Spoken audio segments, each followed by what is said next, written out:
Good evening, everyone, and welcome to the first life group of 2014. I am so excited about this Grow series because I believe that if you take this series seriously, you, in your life group, will probably take the biggest steps you've taken in a long time to finding out your destiny and calling.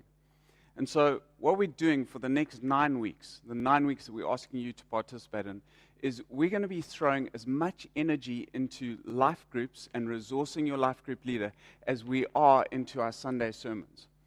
Here's what I'm asking of you. Engage in the next 9 weeks. We're going to be asking the life group leader to follow Sunday after Sunday. It's the first time we've done this. Normally we let the life group leader go where he wants. I'm asking you that you take the next 9 weeks really seriously.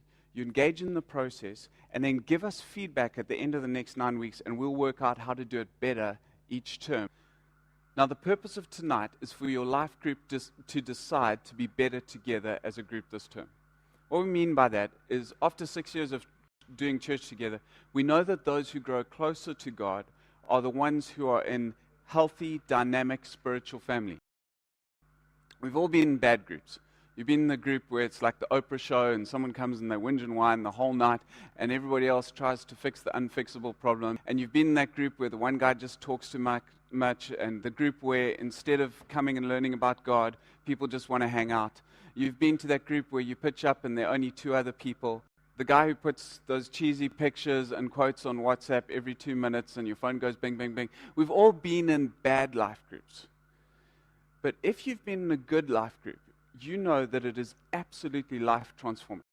When I was a youth leader, I was in probably the best life group I've ever been in, where we met together often, we shared the word, we shared meals, we talked about God a lot and challenged each other.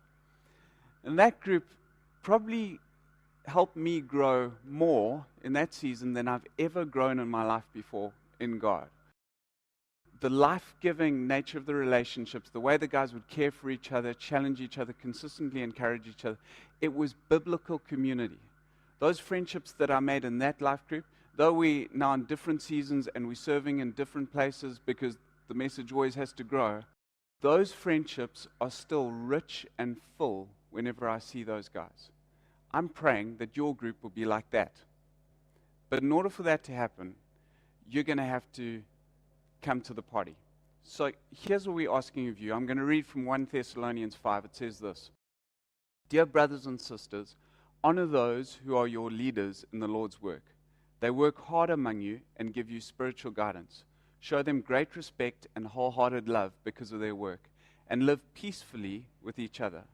Brothers and sisters, we urge you to warn those who are lazy, encourage those who are timid, take tender care of those who are weak, and be patient with everyone. This is what we're asking of those coming to life groups. Pitch up and participate. For the next 9 weeks of the term, we ask that each member of the group pitch up.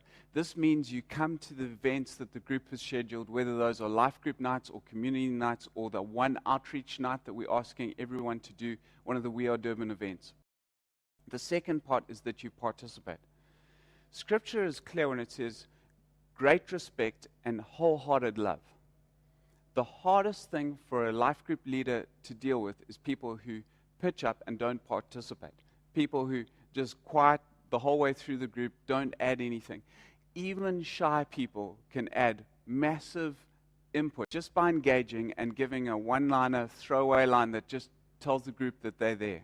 Now, we'll be giving you life group content every Sunday. It'll be on your chairs so you can read scriptures, read the questions, you can be fully ready to engage by the time you get to the group. Secondly, this is the second ask for you. The scripture gives some clear directives. Warn those who are lazy, encourage the timid, care for the weak. It is the responsibility of those going to the group to hold people accountable. Warn those who are lazy, and then encourage and care for those who are weak. Be patient with everyone. For the sake of your leaders in the entire group, we're asking that each group member takes responsibility for calling each other to pitching up and participating. A gentle SMS saying, we missed you last night, what happened? Or a more firm, Lucy, you've been quiet all night, is everything okay? This is how we form biblical community and keep our leaders alive. Don't put all that weight on your leader, please. Your life group leader will be asking you to play some specific roles in the group. make his life easy by having a positive starting point.